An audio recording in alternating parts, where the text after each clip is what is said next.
Good evening, everyone, and welcome to the Berkeley Center for New Media's launch event for the AAPI Media Creatives Fellowship called Asian Americans in Hollywood, Breaking Through with Lasting Impact, with Daniel Wu, Melvin Marr, and my co-organizer, Jason Lin. I'm a huge fan of our speakers, and I can't wait to hear from them, but I'm going to begin with some opening remarks and introductions, which will take less than 10 minutes, I promise.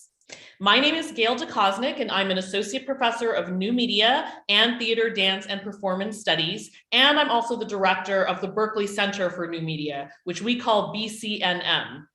I'd like to thank our truly terrific staff at BCNM, Laura Wolf and Sophia Hussein, and also our wonderful co-sponsors for tonight, Eastwind Books of Berkeley and Asian American and Asian Diaspora Studies.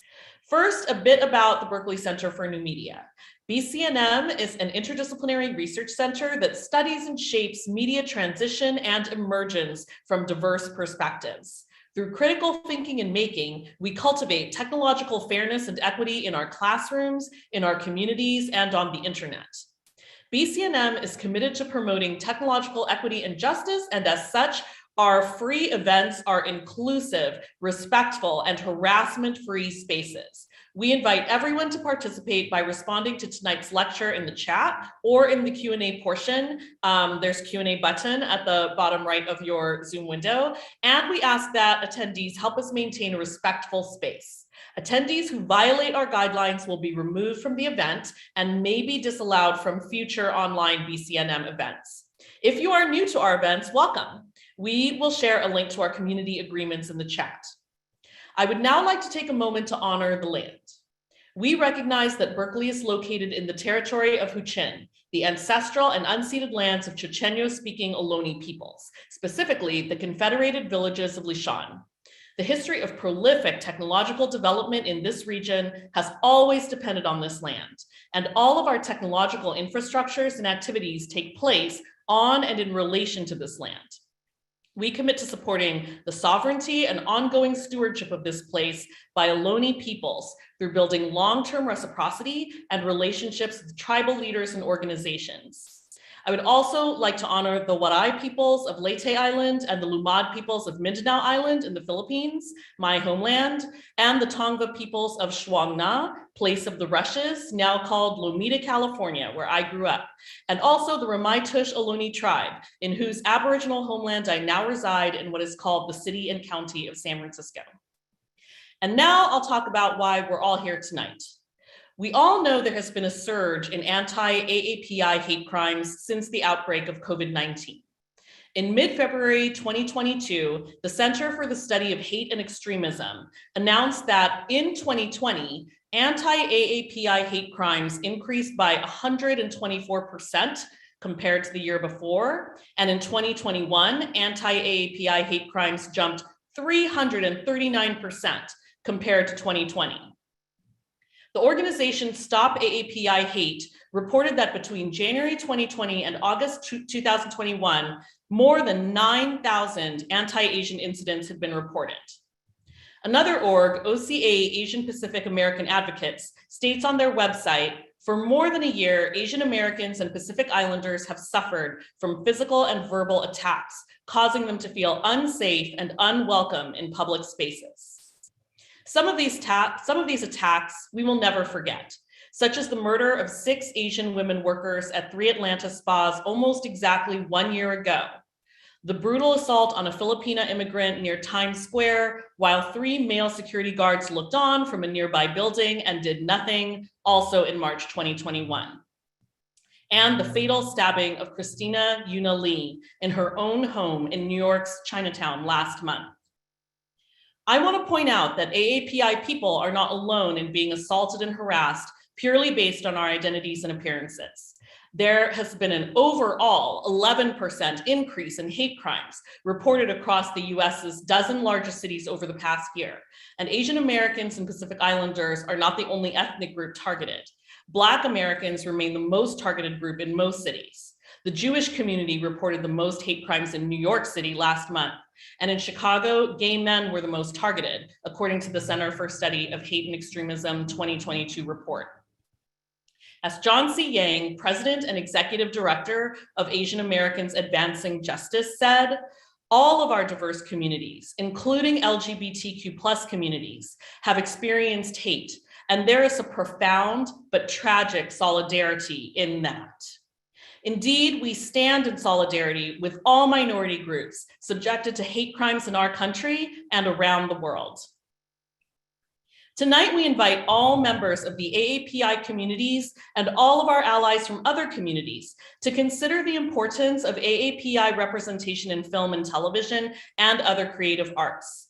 The inspiration and driving force for tonight's event is Jason Lin, Berkeley alum, who came to the College of Engineering and BCNM with a strong desire to motivate more Berkeley students to enter the entertainment and media industries who identify as AAPI, not only in roles in finance, management, and technical production, but as storytellers, writers, and directors.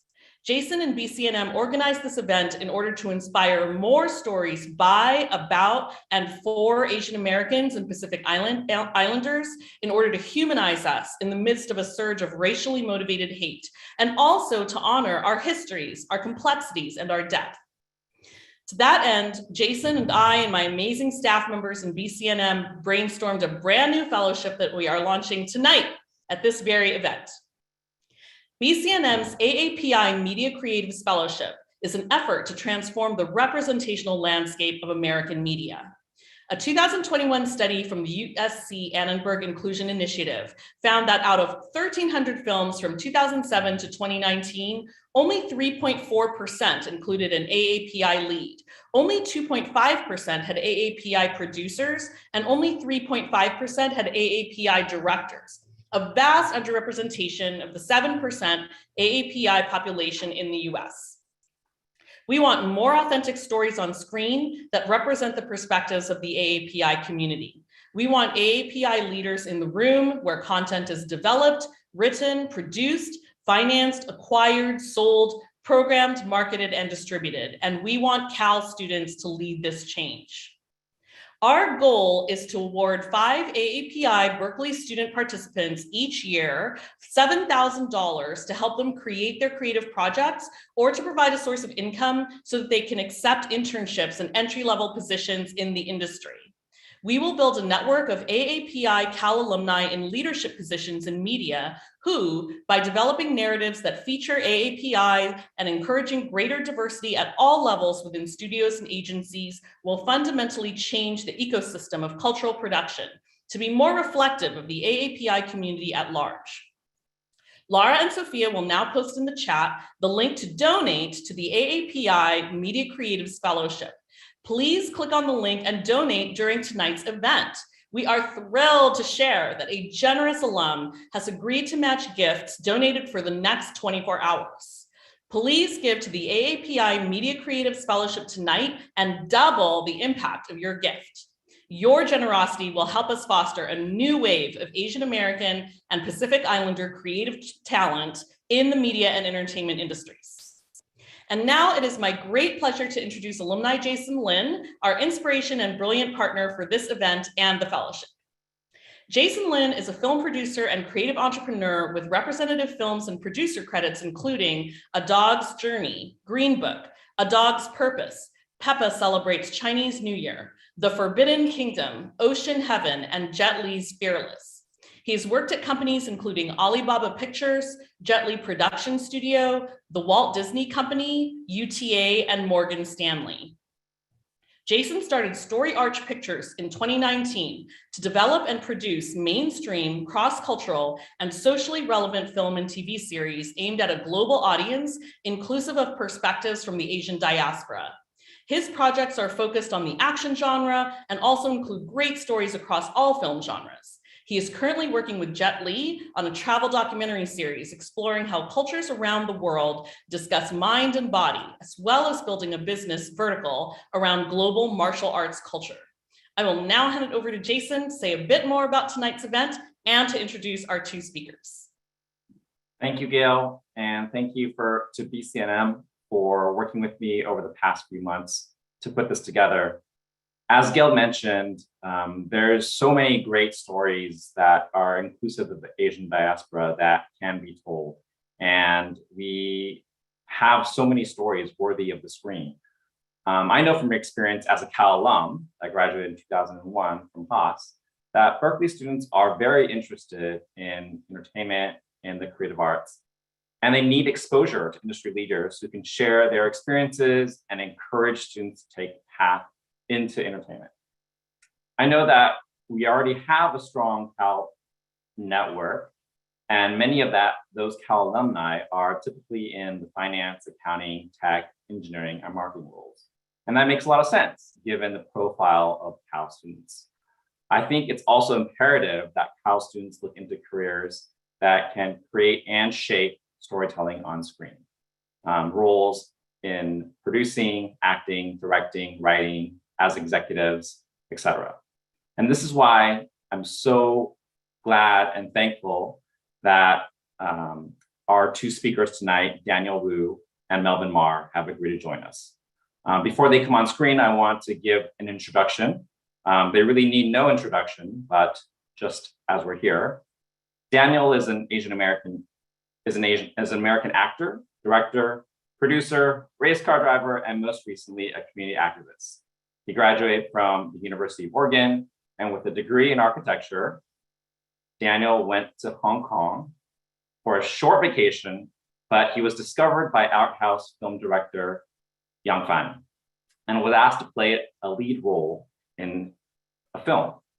Daniel quickly rose to stardom and made over 60 films in 20 years, playing a wide range of roles, and is seen in films such as Man with the Iron Fist, Tomb Raider, Warcraft, Cotton Time, and many others. Daniel moved back to the US in 2016 and executive produced and starred in AMC's action series Into the Badlands. He was most recently seen in Lisa Joy's feature directorial debut, Reminiscence. And we also have Melvin Mar. Melvin began his career at DreamWorks, Scott Rudin Productions, where he built a solid relationship with Orange County director Jake Kasdan. They have since worked together on films such as Walk Hard, The Dewey Cox Story, Bad Teacher, Jumanji, Welcome to the Jungle, Jumanji, The Next Level, and indie feature Lucky Grandma, including many upcoming movies, including Disney Plus's Prom Pack. Besides serving as executive producer on American Born Chinese, to be released on Disney Plus later this year, Melvin served as executive producer on Doogie Kamealoha, Fresh Off the Boat, Bless This Mess, Weird Loners, The Grinder, and Speechless. He and Jake Kasdan have an overall deal with Walt Disney Television. So needless to say, these two speakers will have a very dynamic conversation, and I encourage the students here and everyone attending tonight to please put in your questions in the Q&A box.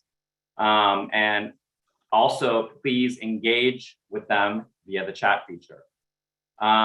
Melvin and Daniel, welcome. To kick it off to you guys, I want to ask a question to kick off the conversation. Just wanted to have you guys reflect upon your time in college and what it felt to be in the shoes of students back when you were at that time. And then I guess after that reflection, if you could speak a little bit about that, after all these years and the amazing careers that you guys have had, what keeps you motivated and driven day in and day out to be in this industry? It's tough. So what keeps you motivated? My main reflection is I remembered I was a really terrible student. So everybody here is probably really good. And Dilu, you have a degree in architecture, and I went to architecture school and barely made it out. So that's my reflection. I actually really enjoyed college. Architecture was what I chose as my major because I wanted to study fine arts, but I knew, having Chinese parents, that they would never allow me to do that. So I decided on architecture, which was like an art, but also a profession. And I really loved the education. I don't think I would be here today without that education. And I think that those 5 years at the University of Oregon for the BArch degree were probably one of the most carefree, happiest times of my life, because it was a time where I could find myself and find who I was creatively. And being in a program like architecture allowed me to do that and gave me that space. And then it kind of set me up for the rest of my life in terms of working in the film business, being an actor. I use all the concepts that I learned in school, just reapplied them to a different media to make it work for my business. If I were a better student, I would have done the same. No, it's funny that we both studied architecture and we're now in the film business. Yeah, I mean, the way you put it, it is, you know, you put it so eloquently, but I think, you know, the base of architecture and just sort of coming up with a concept and then just building upon it, and then, you know, having it just involve tons of people to make it come alive. Yes. Like that stuff does translate in a really good way. Yeah. You know, and I think, I guess architecture is just as hard as Hollywood if you think about it, right? It's like, Yes. It's not a profession where there's an easy track. It's like you have to really go through. You have to grind it out. You have to pay Yeah. your dues. You'll be criticized. You have to be able to have a thick skin to stand up to criticism. That's a huge thing. Actually, that has set me up for later in my life as an actor, as a producer, as a director, right? To be able to understand how to take that kind of criticism and turn it into something constructive, right? As opposed to a lot of people blame millennials for not being able to take criticism. But the point is like taking that criticism, absorbing it, and then turning it into something positive, right? And that was definitely formed in architecture school, because they would not hesitate to tear you apart. You know, and so you really had to know your stuff, and you really had to know what you're talking about in order to succeed in architecture school. And so, therefore, once I moved into acting and producing and directing and selling projects or whatever, you know, I learned how to present from those days in college. You know, that's it's totally the key. And to go one step further with architecture, I feel like what you're saying, how it's similar. You know, like an architect will have an idea, becomes a sketch, the sketch becomes a plan, the plan becomes the thing that you go and invite, you know, contractors, builders, whatever, to go build your dream, right? Movie making is the same. If you're a director, you have an idea, it becomes a story idea, someone writes the script becomes the thing that you go hire actors, lighting guys, cameramen, whatever, to realize your dream. It's just a different medium, that's all.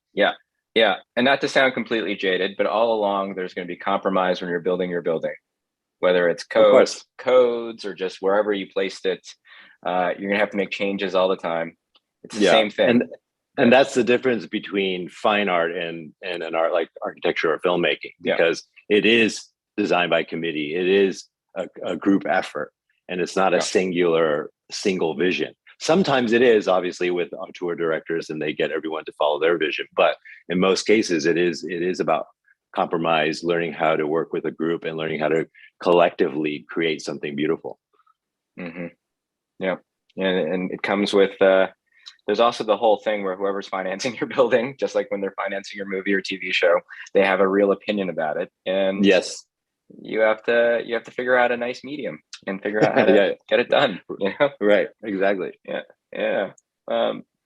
The other thing that sort of struck me as Gail was talking, I think it's so cool that there's like a scholarship program for students to you know, take entry-level jobs. It just made me sort of remember my start of it, where there wasn't that, and you're interning for free like 5 days a week. At one point I remember interning 5 days a week, and my father would say to me, "You're like a special kind of stupid." Like, as an old Chinese father, he would look at me and say, you're really just a special kind of stupid. Like, you're going to volunteer for a rich, powerful guy who makes movies, who could afford to pay you, and he's just not. And like, you're not bettering the world. Like, what are you doing?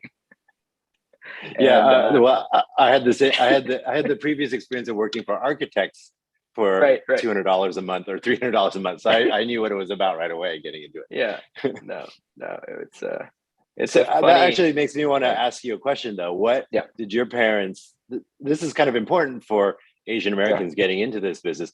What did your parents think of you getting into the film business and grinding it out for all those years? And then now that you have success, how do they look at it? I'll tell you, they hated it from the very beginning. Like I said, I barely got out of college, and with those grades, I wasn't going to grad school or getting a job for $200 a month or whatever. So it was a real moment where I was trying to figure out what I wanted to do. And I remember I was working at a clothing store, and my manager at the time was like, you're really young. You should do more with your life. And I was like, well, I want to be a manager like you. It's pretty good, right? I make 10 more bucks an hour. You tell people to go on break. Sounds good. And she introduced me to her brother, who was an executive at Fox at the time. He was working as a development executive for a producer named Arnold Kopelson. He produced like Seven and The Fugitive and Platoon. And so I went on a meeting with him, and he sort of told me what an intern did. And I was like, you read scripts and then you do coverage, which is basically like a book report. You run and get coffee, answer the phone, make copies in those days before iPads and stuff, right? And I was like, it sounds really good. It sounds exciting. I'll give it a shot. And I was so naive at the time. I remember thinking, well, they must pay like minimum wage, right? And so I called him back, and he was like, no, it's free. And I think I was just young enough and curious enough or dumb enough, according to my father. I just did it, and it just kind of snowballed. And, at first they were just like, you're an idiot and you'll get tired of it and just not do it. And then I really liked it. And it became more of just like, I can't believe he's doing this. Can't believe he's doing this. And the one point where they like, it's funny because I was living out in West LA and my parents live in Walnut, eastern part of Los Angeles County. And I remember I quit like working at the clothing store, and I was just interning I was super broke. And I remember my father didn't want to let me move home.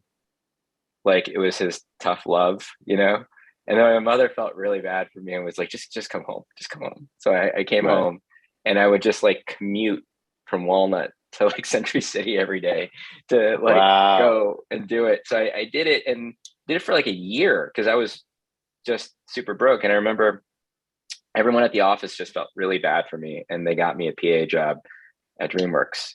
And I think that until currently was the happiest my parents were.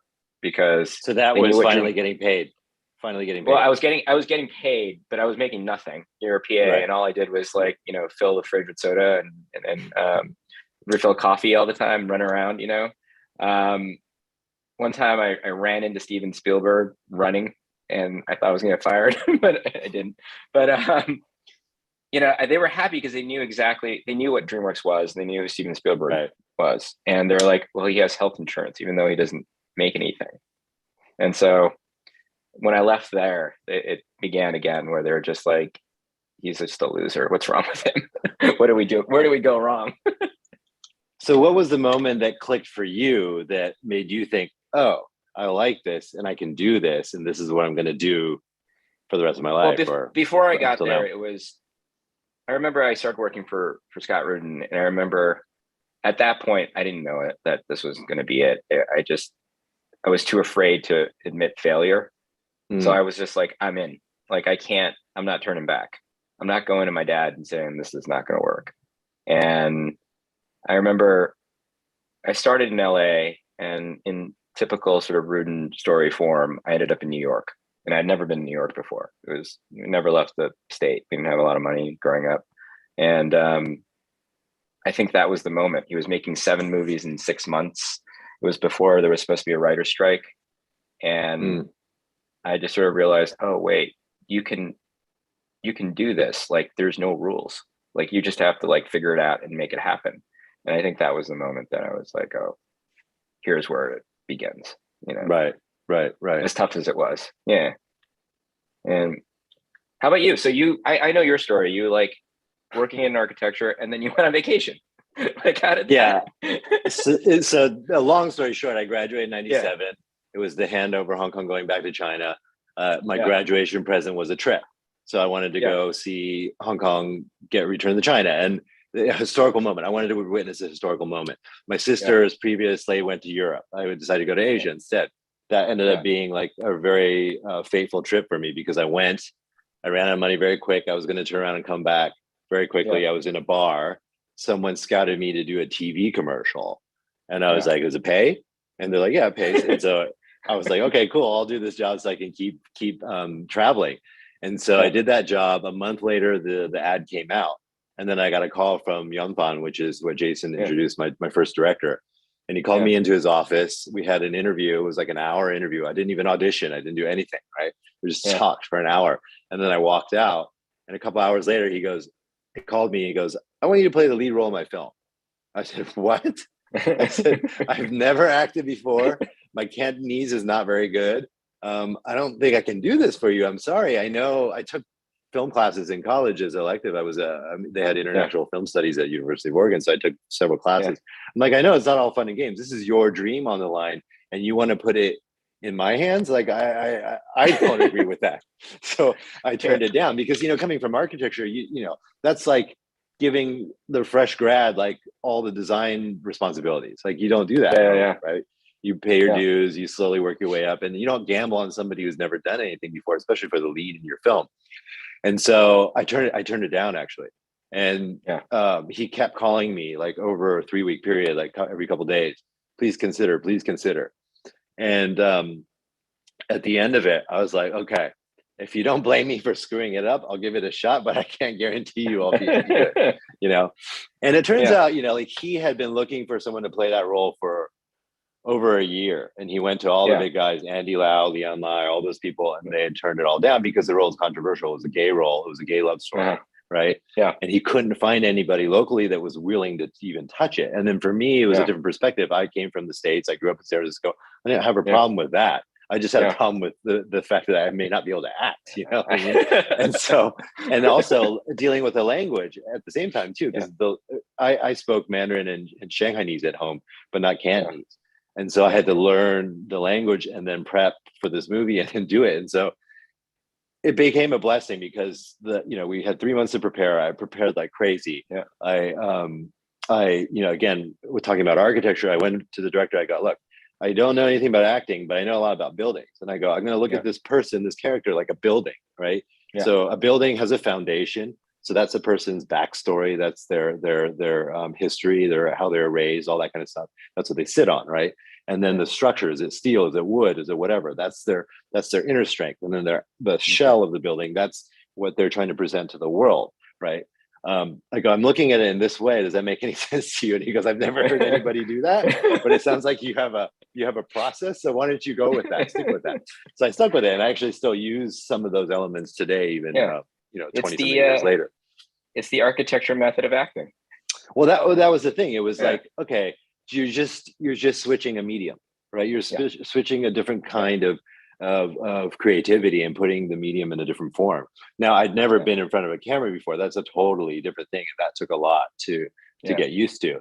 But I remember on my first day of set, when I walked onto set, because I knew that I wasn't going to go into architecture because I'd done 5 internships over the years I studied, and I knew school was like 99% creative, but the architecture industry is maybe like 5% creative, and not many people within the industry get to touch the creative stuff. So I saw that, and I go, I don't think I want to do that. I want to find something else that's creative. And the first day I walked on the set, I walked into this room. There's like 50 people in there, lighting guys, set designers, costume designers, all these people just bustling, this energy, and everyone focusing on one thing. And it would reminded me so much of the design studio. And I was like, that's cool. This is what I want to do. This is what I want to do. Like that moment just clicked. I'm going to try and do this as best as I can for as long as I can, And so that's how it all started for me. Wow. What did your Chinese parents say when you called them and say, so I'm on vacation, I'm in a bar, some director wants me to be in his movie? So my mom was very different because she was a college professor. She taught at St. Mary's College. You guys at Berkeley should know that school. We just beat Gazanga on the weekend. But anyway, she'd been around a lot of young people, so she's very encouraging. At the same time, I had seen this architect in Japan that I had admired for years and years, and he offered me a job, but it was the same situation. It was like $400 a month, and he wanted me to live in the studio. It was crazy. Yeah. And so I had the script in one hand and I had this job offer in the other hand. I called my mom. I go, I don't know what to do. And she goes, well, how many times are you going to be offered a movie? And how many, and you can always fall back on the architecture degree. So why don't you just try this movie? You have nothing to lose. I'm like, okay, sure. But my dad was not happy. My dad was an electrical engineer. He worked for Bechtel for 40 years. He wanted to be an electrical engineer since 5 years old. So he had a singular vision his whole life, right? So he did not understand this sudden shift of gears at all. And then on top of that, I think, he didn't think filmmaking was serious. He thought it was like all fun and games. And so I remember after completing my first film, first film, in the first year I was in Hong Kong, I did 3 movies. And then the next year I did 4, right? And so I remember the second year I was there, I still hadn't gone back home yet. And he called me and he goes, when are you going to come home and get a real job? I said, Dad, I'm working. I'm like making money and I'm actually like working here. Yeah. Right. And then it wasn't until like he started to see me in the Chinese newspapers and all that stuff that he realized like, oh, this is real for him. And then finally he came and visited Hong Kong. And I think it was like my 8th movie or something like that. He came to set and he sat there the whole day watching me work. And then at the end of the day, this is a big moment for a Chinese kid to get approval from your father, but he patted me on the shoulder and he goes, you work really hard. And I go, oh, I just like inside, I just like, I had this sigh of relief that he finally accepted what I did. Yeah, I have a slightly bittersweet version of that. I remember, it wasn't until they saw something about me in the Chinese newspaper, and it was fresh off the boat. It was me and Anachka Khan in the World Journal, and it was right around. Well, it was for the pilot. The show just got picked up.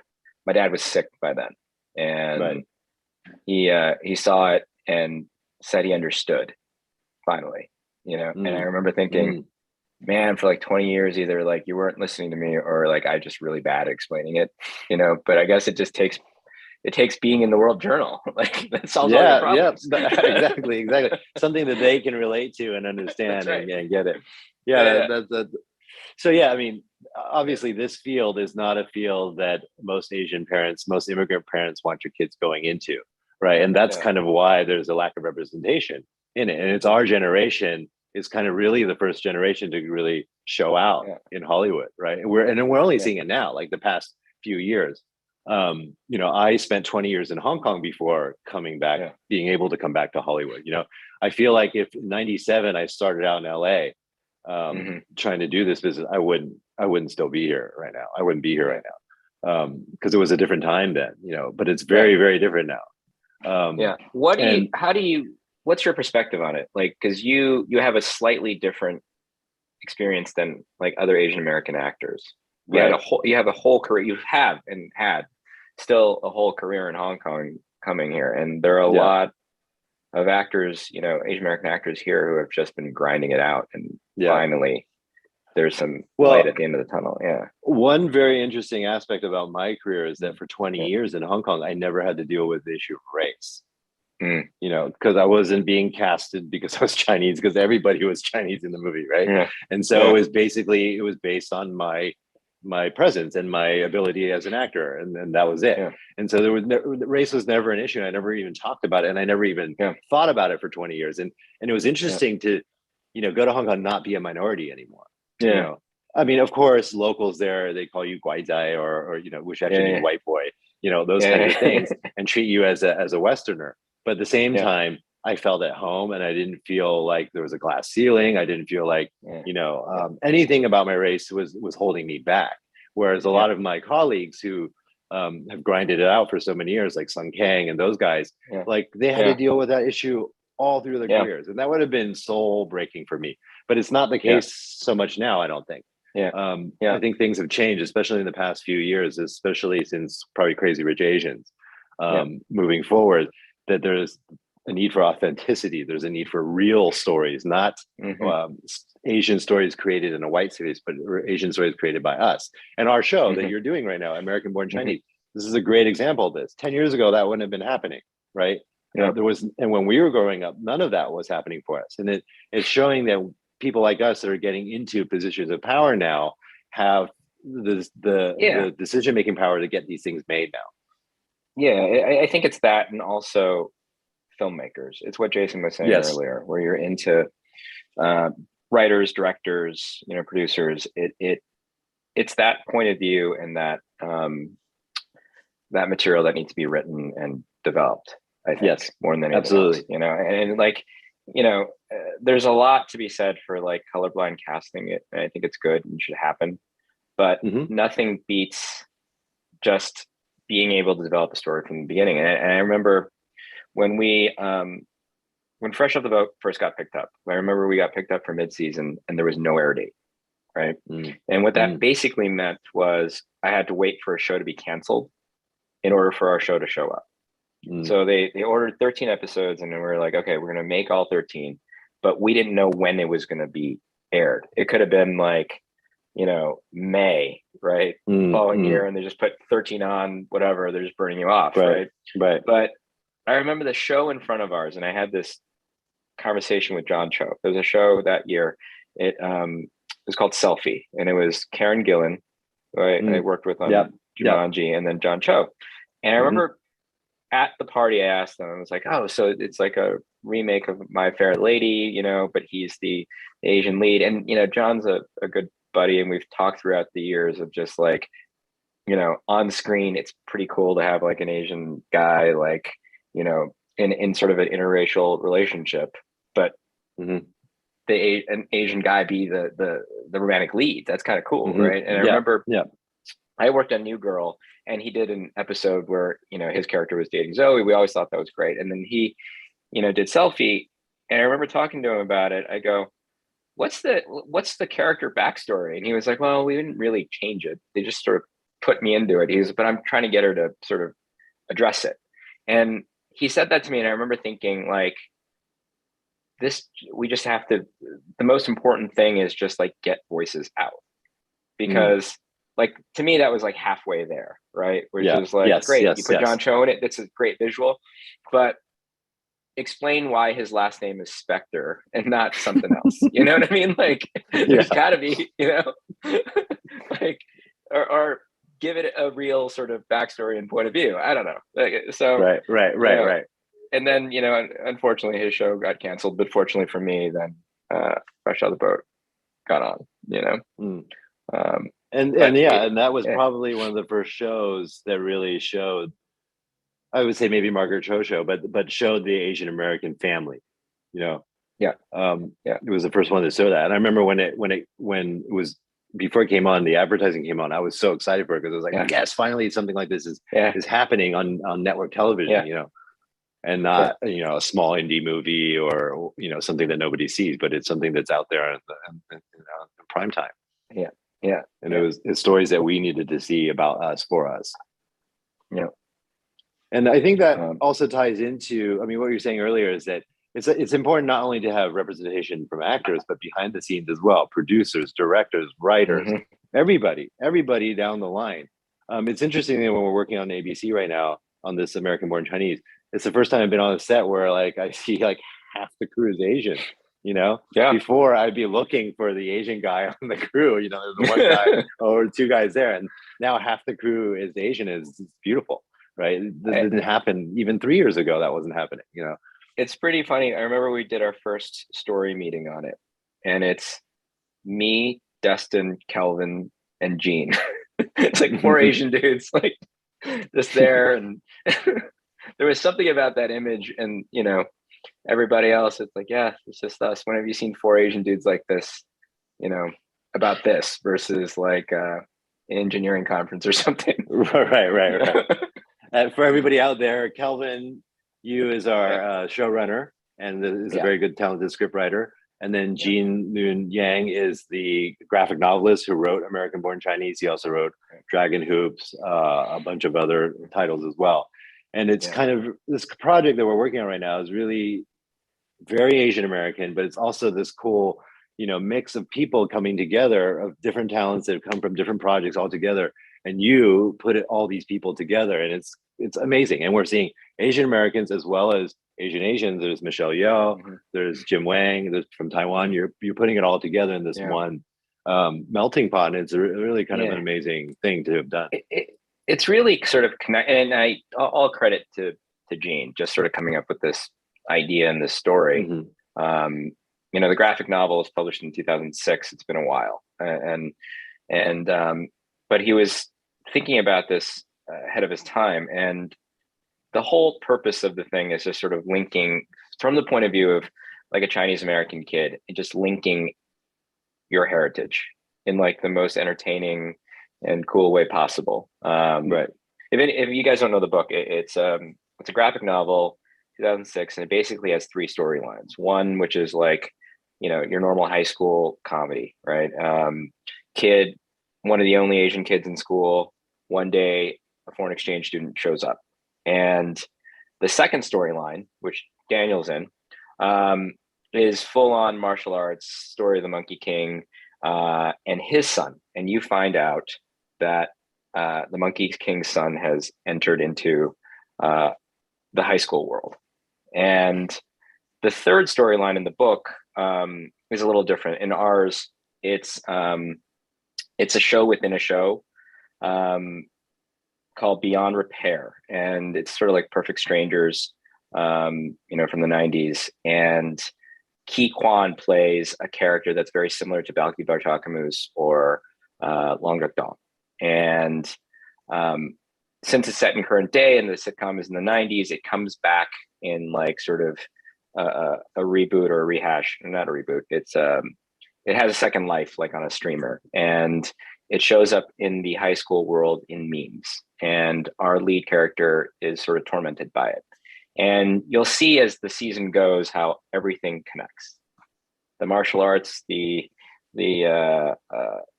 teen story, as well as the Ki Kwan story. Right.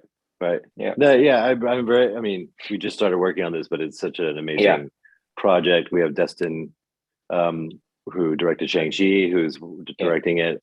It's just such a great team that you put together, and like this is really, I'd say, a rare moment that we finally get all these superheroes together and different fields working on this one project. It's cool.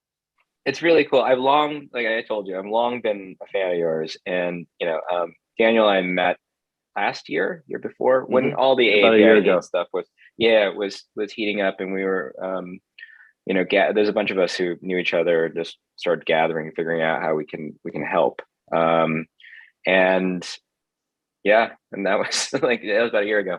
And then this came along. I was just so happy that it was really funny. We were talking about who it could be, who Sun Wukong could be. And I remember the three of us just in a meeting, like Destin, Kelvin, and I were just like, Daniel Wu, right? And that was it. I was like, I gotta call him. This is it. I found it.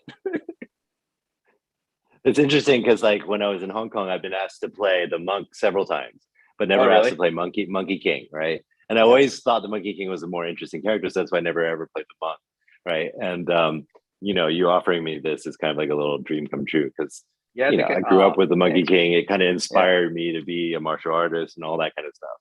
But I think this is really relevant. What we were talking about earlier, just now, about us getting together about the API hate and stuff like that, is part of that problem that we've discovered is that Asian Americans tend to be seen as, or not seen, or otherized, or foreignized, right? Mm-hmm. And I was thinking about it over the past year, and I was like, the three main things that American culture loves is politics, sports, and entertainment.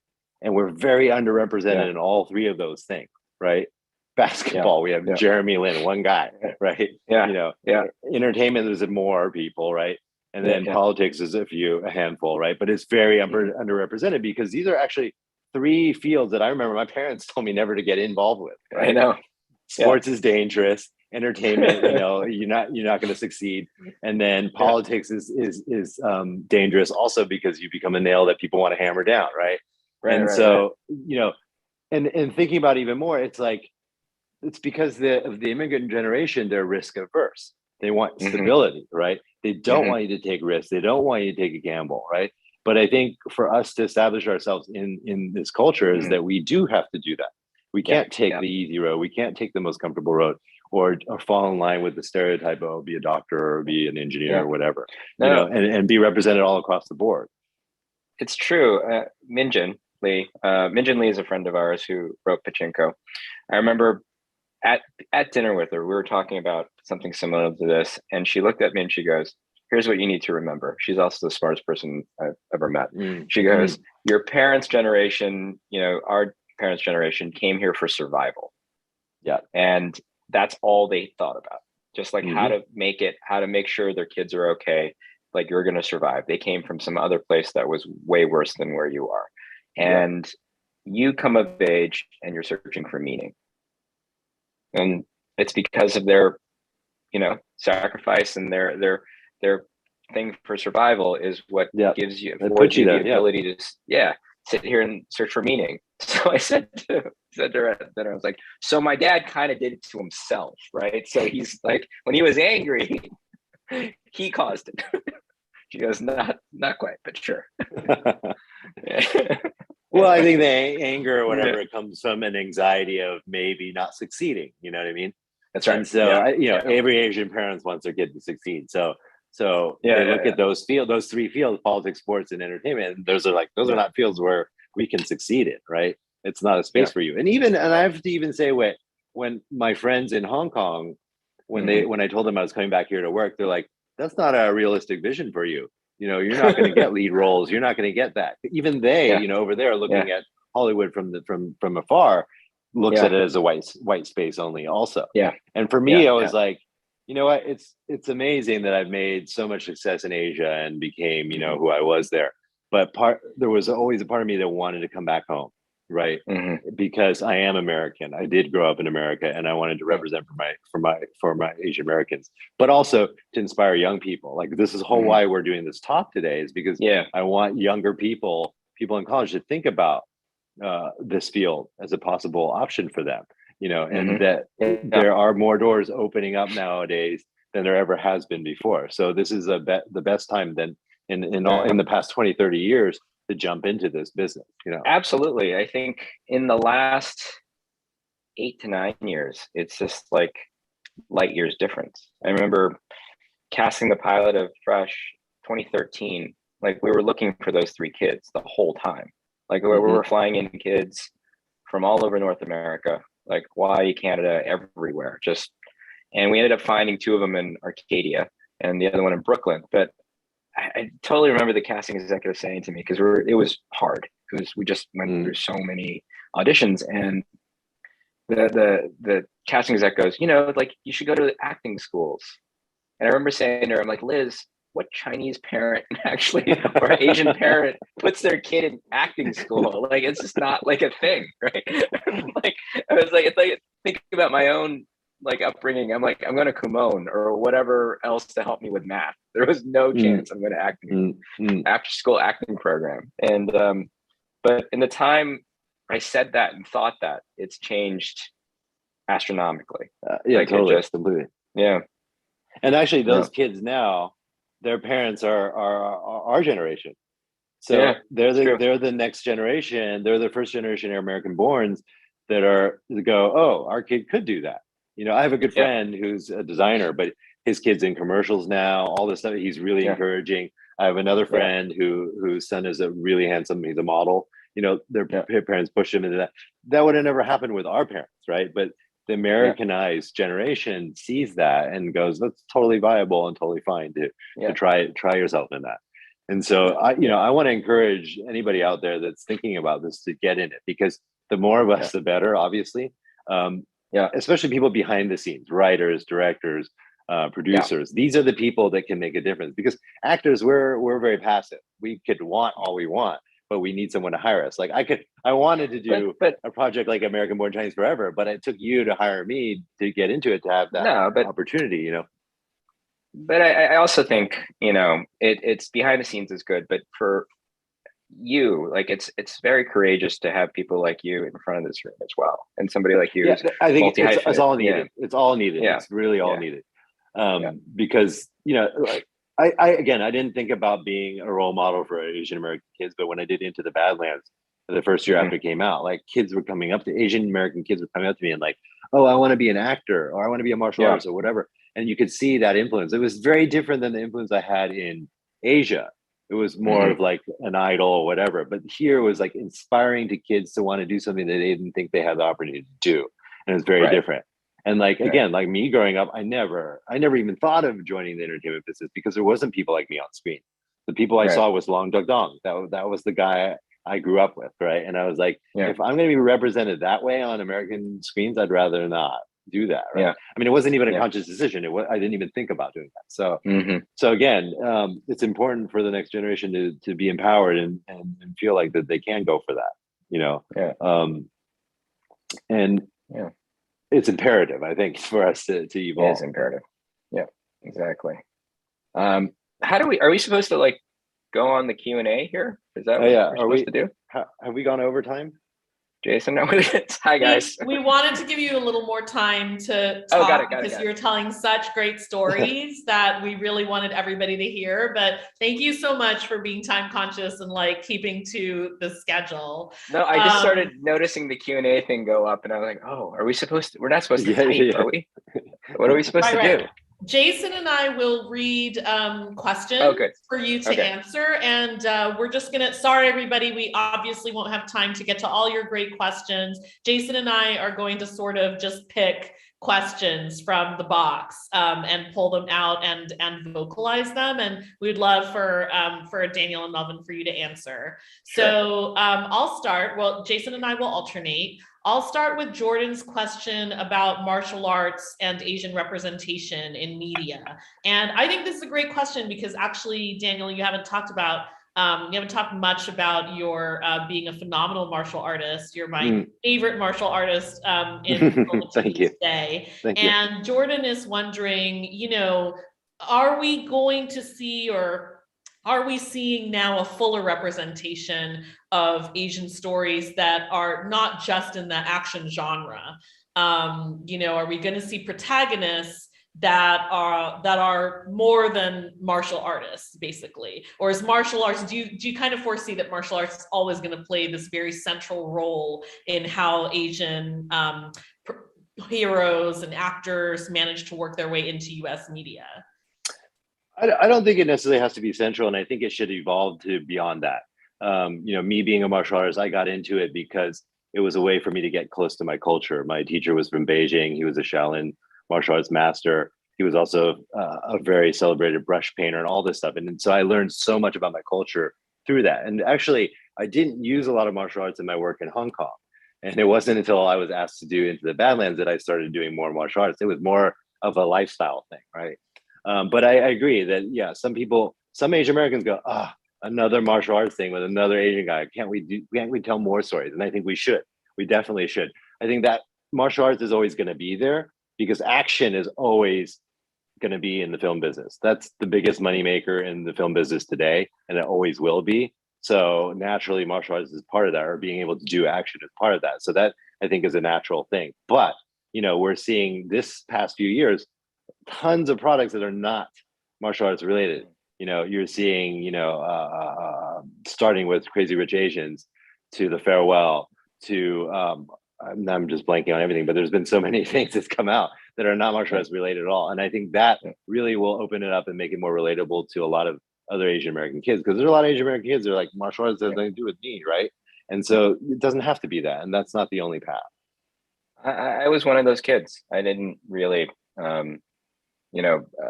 get into martial arts at all. I mean, I watched it on movies and thought it was cool, but I didn't have the lifestyle that Diwu has. And American Born Chinese is the first thing I've ever worked on that had any martial arts in it. Unlike Jason, who has a whole thing with it, I never did. It was always comedies, and I think comedies or dramas, and I've been fortunate enough to work on some stuff that features AAPI points of view, and they're not martial arts related. And I think it's getting better, and there's a lot of it out there, like Diwu says. I mean, we also have to credit Bruce Lee for creating that whole thing. I mean, none of that existed before him, and he created this whole kind of hero martial arts thing that became a trend, and everyone followed for years and years and years. So I think that is one aspect of what we can do, but there's so much more. Mhm. Great. And this is a question that actually a number of students asked in the chat. But the general gist is, what is your advice to students who are interested in pursuing a career in the film industry, both in terms of getting in and then moving up within the ladder? My advice is just get in and just be there. Because in retrospect, when my father said I was a special kind of stupid, on one hand, he was right. But on the other hand, that was the only way at the time. And I think, in general, like in this business, nobody owes you anything. Like it's not a place where people are fostering you in unless there's a relationship or unless there's a reason, And for me, looking back on it, it's just like be around enough and be, available to help in any way possible and just fit into it, make it a part of your lifestyle. Like martial arts is for Diwu. I remember Arnold Kopelson said to me, because at one point I was, working I would get a matzo ball soup every day. That was like my main job, right? Which was go to Stage Deli at the Century City Mall, get the matzo ball soup, come back, put it in the bowl, make sure it was there by 1 o'clock, right? That was like my main gig. I remember like after months, he would talk to me. Like he would just sit down, like, tell me about yourself, blah, blah. And one of those talks, he said to me, this business is a lifestyle. It's not a job. Like 24 hours a day, you're looking for some opportunity. If you're going to, especially if you're going to be a producer, you're like constantly thinking about it. It's impossible not to bring it home. It's like you wake up thinking about it, you go to sleep thinking about it. And he's 100% right, rest in peace. But like, it's the thing that I never stop thinking about. So you constantly like, just get in, like, if you volunteer, intern, whatever, and prove to people that you're worth it, And then once you get in, bust your ass, work hard. Right. This is the one thing you get from your parents that you learn. Work hard because it shows, it will show, and people will see that effort and you'll get opportunities and then make the most out of every opportunity. It's a hustle. It's a grind. It's not easy. Right. I'm not here to tell you that getting into entertainment business is easy and fun and games. It is hard work, but it is the most rewarding work when you get in and you're successful at it. So it's so fun. I'll add to that by saying that you also have to find something about it that you love beyond the stuff, the trappings of it. Like you've got to love being in this industry enough so that like it's not about money or fame necessarily. It's what about it do you find that gets you excited and want to like do it, because it is a grind and it's like it's a marathon. And I remember thinking, outside of everything, the one high that I get more than anything else, and this is going to be super strange, but it's like I love a night shoot when you have like the big light bubble and you've like either shut down the street or it's getting kind of quiet, like it's like from like 7 p.m. to around 1. After 1, you're getting tired, but like 7 to 1, it's like prime time and you're like, this is really cool. There's like a giant light bubble up top and we're going to shoot something, and every single time I see that, no fail, I'm like, it's cool. This is why I got into it. Yeah, it's a really exciting business. And like I was saying, the moment that turned me was walking on the set and seeing that creative energy. Because that's what I was looking for. I was looking for something where it wasn't just me, but it was a bunch of people working really hard on something that was cool and creative. And filmmaking was exactly that for me. And so every time I walk onto a set, and it's funny because during COVID, I didn't work for like 18 months, 2 years. It was the longest I've been away from the business. I missed it so much. I miss being around a collective environment of people that are doing, one singular thing. It's really amazing. I made it to December and we had to shoot something. Like I remember it was like March, right? Is that when it started? March 2020? And got to December. I remember because we were just on Zoom developing, and that's just hell. Like you're just sitting there talking about like, not you fun want to at buy all. this, and just like, and nothing ever. And I remember I said to them, we're gonna go shoot something. And I remember that's when we got Doogie Kamealoha greenlit, and we went to Hawaii to shoot it. And at the time, it was the safest place in the country. It was literally an island, and they weren't letting anyone on the island basically. And we just like we cast the thing on Zoom, brought everybody there as like summer camp for like 6 months. Shot a show. Yeah. Oh, yeah, I think you're muted. You're muted. I'm gonna jump in with a question from Sure. Emily.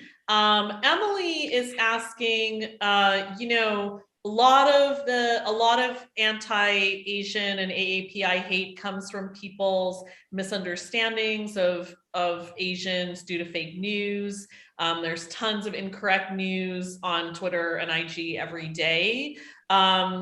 And so, you know, if we tell better stories about our different ethnicities, will that impact other people's perceptions of Asians, do you think?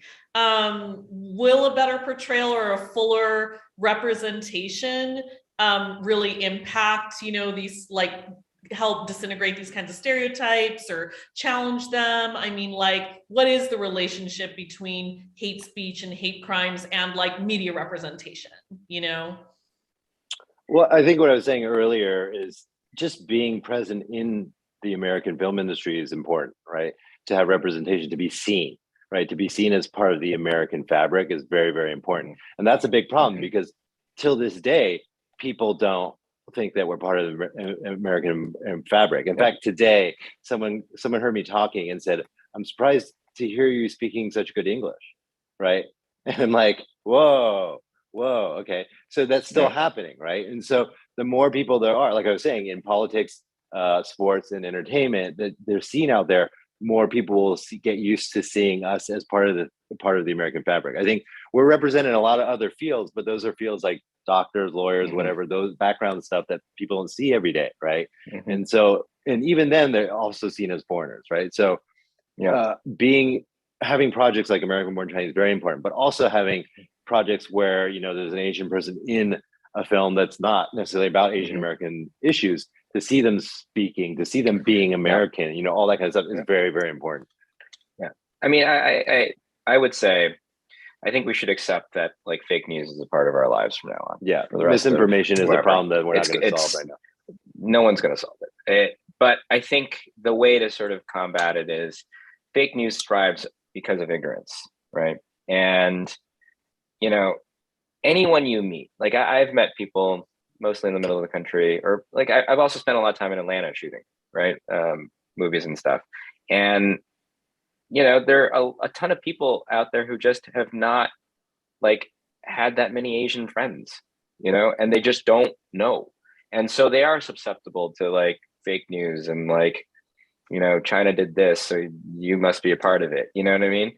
And I think like starting with representation and being in movies and TV shows opens the door for people to like have this in their lives where they get to, you know, meet an Asian American person or an Asian person at some point and actually find something in common. Because I remember, you know, Jeremy Lin did a couple of episodes of Fresh, and, you know, we would talk. At the time he was, you know, had just gone to like Houston, and I asked him one day, I was like, "All right, have you caught up with the show?" And he goes, "No, I just wait and sort of binge it all on a road trip." And he goes, "You know, but people come up to me all the time, like, you know, other players, like African American players, going, 'Yo, is your mom just like that mom?'"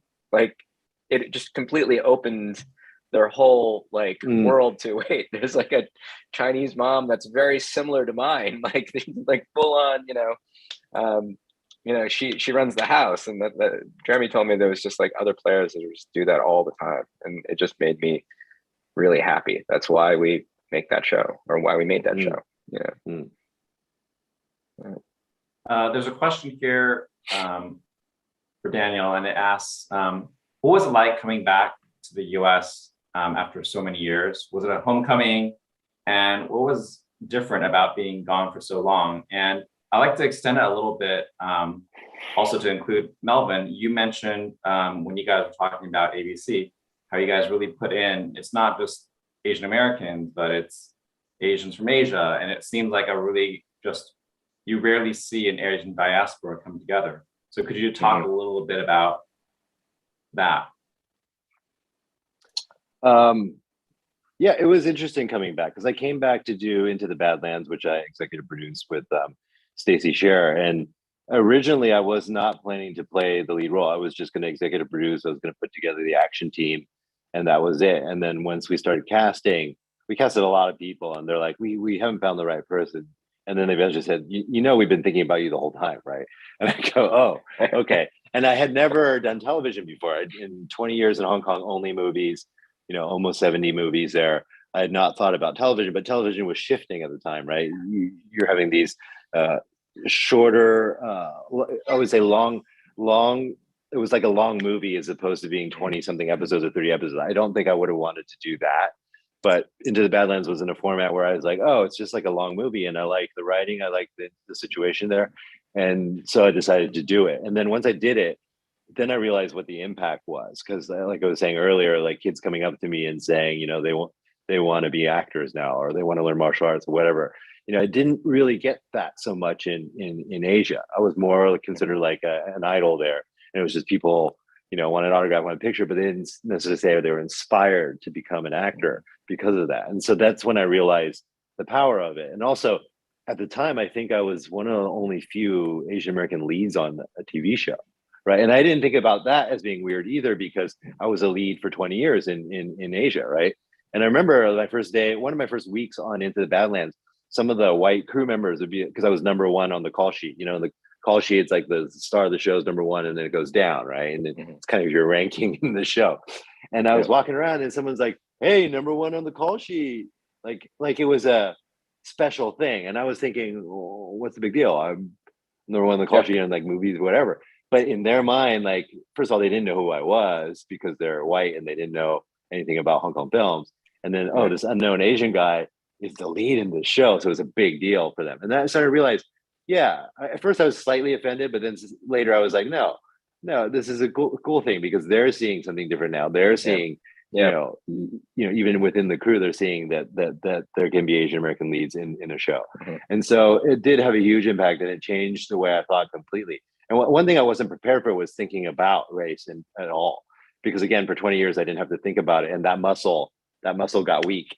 And race is, as all of us know, all people of color know, in America, you have another filter on all the time, right? You look at the world slightly differently. The way you look at people talking to you, you're analyzing, is this person racist or not, or what? I didn't have to think like that in Asia for 20 years. So coming back here, it was startling at first, and then I remembered what it was like to live in America again, right?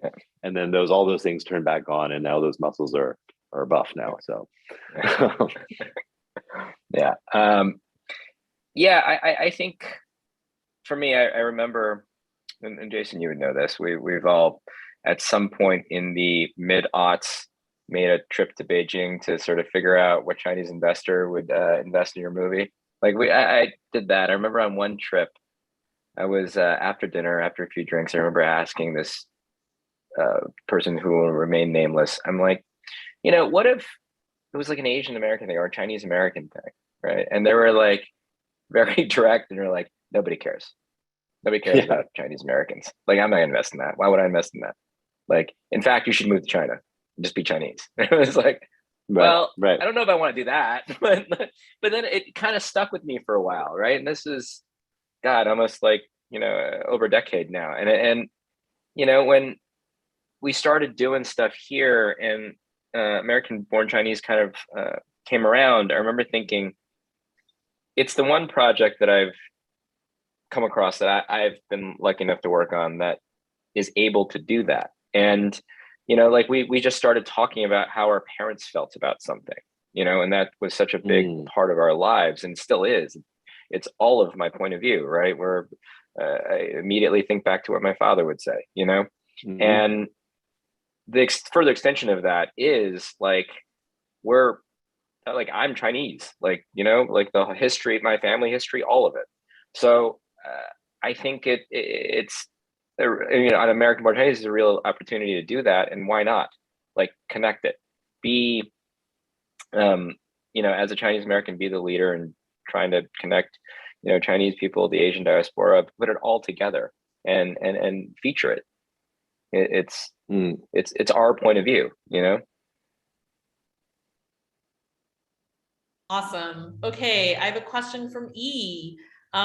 E asks, are productions using employing AAPI consultants? Like Yeah, Melvin, you had mentioned authenticity, like since yeah, Crazy Rich Asians, authenticity as part of the fabric of the piece hmm, is more yeah, important than ever. And so, I think E is asking, like, is Hollywood becoming more mindful, more culturally conscious? Are they hiring AAPI people to actually yeah, sort of speak to the cultural issues and yeah. accuracy? Are we seeing that now, or are we going to start seeing that more? What's up with that? Well, the short answer is yes. It also starts with filmmakers. I Yeah. think every writing staff that we put together, we try to figure out like the best possible representation of what we're doing, right? Where like in Dugi Kamealoa, I make sure there's a native Hawaiian writer there, to represent that portion of it, as well as the balance in that writer's room to represent a respectful representation of a Hawaiian family living in Hawaii in modern day.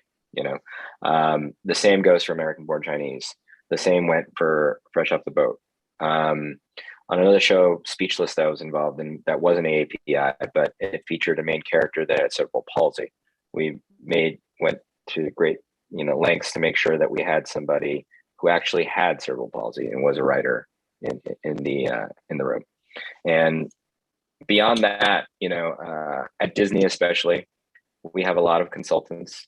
There are a lot of Asian American consultant groups, as well as independent consultants that are a part of our system.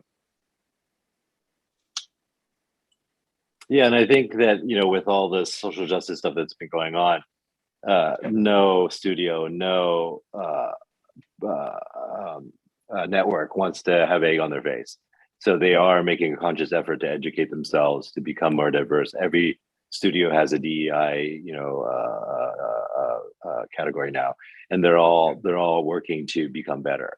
So I'm seeing that, and I think it's a big change for me, because like I remember coming back here 10, 15 years ago and having general meetings, and it was a very different world then. And now the inclusivity and the sensitivity to being correct and being and not being ignorant is very prevalent now.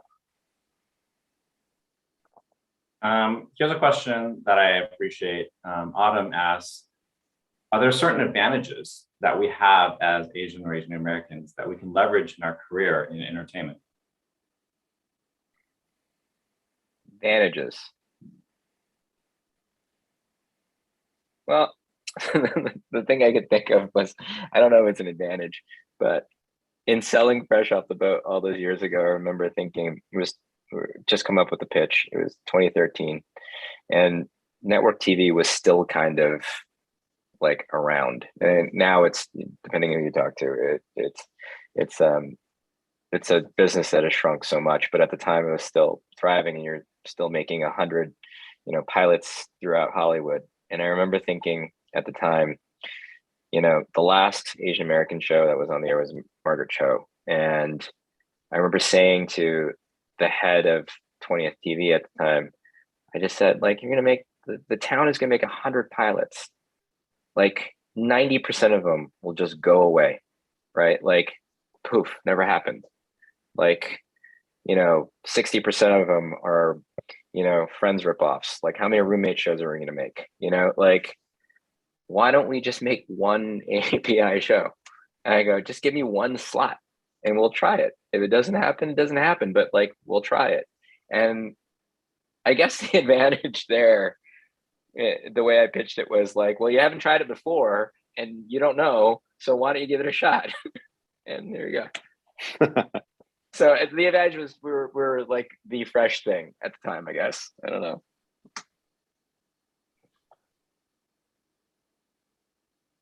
Well done. Certainly. And then there's a couple of questions here about how do you, in kind of your careers, do you have in Hollywood, when you're in meetings with executives or studios, how do you deal with moments of cultural insensitivity, or there's moments where maybe someone is not brave, like what you mentioned, Melvin, they just took that chance on fresh off the boat. But what if someone says to you, I love your writing, I love what you're doing, I love your stories, but I don't think it'll work on the big screen or on TV? That was well, Daewoo was in Hong Kong in 97. I remember right around 98, 99, I was an intern. And I remember saying to them at the time, there was a small group of Asian American interns or assistants. Like there's like 5 of us. We've still remained close. They're still very good friends of mine. And I remember we'd go and hang out in K-Town all the time. We'd go to like Cafe Blue, and which I thought was, wow, this is so cool. It's like Asian swingers. And I remember going back to the office and like naive enough to pitch it. And it wasn't even offensive. Like the person saying it wasn't looking to be offensive. It was just, they looked me straight in the face and said, well, who's going to be in it? Like, there was no Daewoo, right? There was no, like, it wasn't even a thought. It would be the whole inference was, well, don't be silly. There's like no such thing as Asian American leads. Who are you going to cast this with? Like, and I remember that's the experience that stuck with me more than anything else. I have to say in recent years, there have been, to me, just like ignorant faux pas, but I don't think anybody was looking to be offensive or racist outright. Yeah. I can't think of anything off the top of my head where I'm like, oh my God, But I think Melvin's story just shows though that you just got to keep persevering, right? Yeah. One person turning you down doesn't mean anything, right? You got to try 50 people, 60 people. You got to keep going and pushing it, right? Because success doesn't mean you fail once. It means you'll fail a whole bunch of times before you finally reach that success, or it's like being a fighter. If you get knocked down, you got to get up, you got to get up. Unless you want to get knocked out. And so you have to persevere. So it takes a backbone, it takes a thick skin. Again, it's not easy. This is not an easy business, but it's a very rewarding one once you get through the door and once you can get there. Yeah. Okay, I think I'm going to claim the last question, which is to direct attention to the PI in the AAPI. When we look around at who's directing, producing, and starring in media and Hollywood media right now, there's not the representation of Pacific Islanders that there could be or should be. And Melvin, you're producing a show in Hawaii now and have Native Hawaiian, creatives on the show. And so, and this is a larger question in terms of Indigenous rights and Indigenous representations worldwide. What can be done or what needs to happen before we get more Pacific Islander representation in the AAPI? I think it's 2 things, right? And whenever I talk to lawmakers or people in that field, I always say things need to go hand in hand. Their fight needs to happen, and it helps fuel our fight at the same time, And I think there is progress being made. It pains me to sort of think like with AAPI, the PI part of it feels like second fiddle, because I don't think that's the case. I think it all has to rise at the same time, and I think. For me personally, it was just finding the right thing, and Doogie was one of them. I'm actually shooting a pilot with Joe Coy, and it's going to be the first Filipino-American show on ABC as well. Let's hope that goes. But I remember sitting in those casting sessions on it, and we went through a ton of people, and there was a little bit of just like, so-and-so is a star in the Philippines, and you have the conversation with, network execs here, and they're like, who, and they just don't know.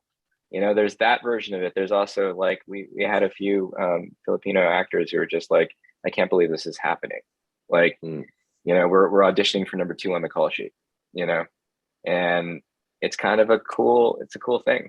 And it's beginning to happen, but then, it goes back to what Dee was saying too, like, just, you need filmmakers, you need people behind the scenes wanting to, have their points of view out there, their stories told.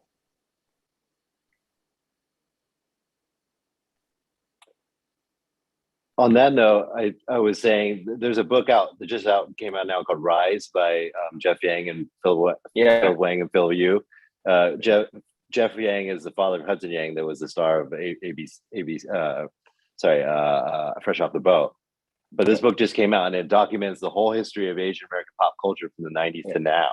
So anybody out there is interested in learning about this business, this is the one encyclopedia that the only one that exists for us, right? But it documents everything out there, and so you can see how the history how it started and how it's evolved through time to now. And it's a really good kind of starter piece if you're interested in getting into the entertainment business. Yeah. One Q&A caught my eye. Can I just answer it? Raymond's thing. He said, "What is our darkest career moment, and what mindset actions they adopt to continue moving forward?" I'll first say there's so many dark moments. I can't recount them all, but I think for me, it's just never no is the beginning of the conversation. That's how I do everything, because everybody will tell you no. That's just part of your life in Hollywood. Just be prepared to get no. And your mindset should be, it's the beginning of the conversation. Yeah. Daniel, do you want to share your darkest moment, or do you want to keep that to yourself? I'm trying to figure out how to tell it without involving names. But I worked on a project one time where I was people were trying to heavily force me to have an accent, and the character didn't necessarily need to have the accent, and I was treated very poorly because I fought for that, right? But in the end, that decision was right, and it was a dark time because I felt like I was the only one that was fighting for myself, but I could have given into it. But I decided to stand up for myself in that moment and not do it. But it made it difficult with a couple of the other actors thinking that I was being difficult. But because they didn't understand it. Because for me, it was like not, talking about representation again and not being seen as foreigners and others, like that's also perpetuating that stereotype by Asian American actors playing with the bad accent. That is perpetuating that stereotype, and you really have to fight against that. And I just made that decision in that project that I wasn't going to do that. And I actually told the director going in, but a bunch of other people didn't understand why I was doing a regular American accent, and they questioned me, and they thought it was an inability to act. And I was like, no, this is a conscious decision. But yeah, it was a very dark time because I felt like I was the odd man out, and being the odd man out in that kind of situation on an all white set is difficult. Yeah, well, the accompaniment to, being stereotyped as fresh off the boat is that we're not supposed to rock the boat.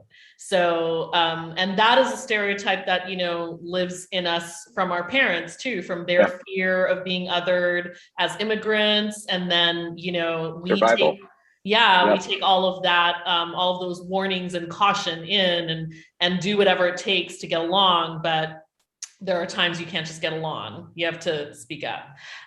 So I hope everybody will please donate to the new AAPI Media Creatives Fellowship that is being matched by a wonderful, generous donor right now and for the next 24 hours. So please click that link, donate some money, dollar for dollar. Our donor's going to match your donation. And what that's going to do is it's going to fund our AAPI students at Cal who want to, we'll have an application process. So not everyone's going to get a fellowship, but those people who are awarded fellowships are going to get $7,000 to go down to LA for a summer and to work on your creative project or to intern at a company or an agency, write your script, write your podcast idea, get a start in the industry. We really want our students to become alumni that make great media. So please donate to the fund,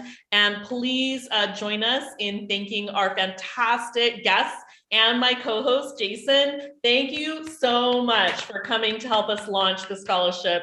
We so appreciate it. And we will have more of these events for AAPI in media, also to raise money for the fellowship. We'll have a great event in the fall and probably one next spring. So please keep your eyes open for future BCNM events in the space. Thank you, everybody, and have a great night and watch American Born Thank you. Chinese later Thank you this so year. much. Thanks, Daniel. All right, Thanks, go Bears. Melvin. Thanks, everyone. guys.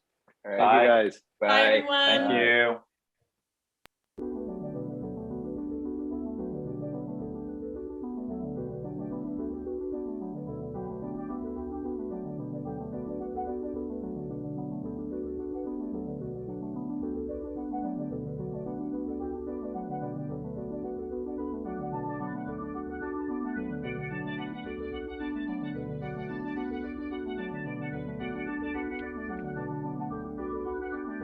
Yo.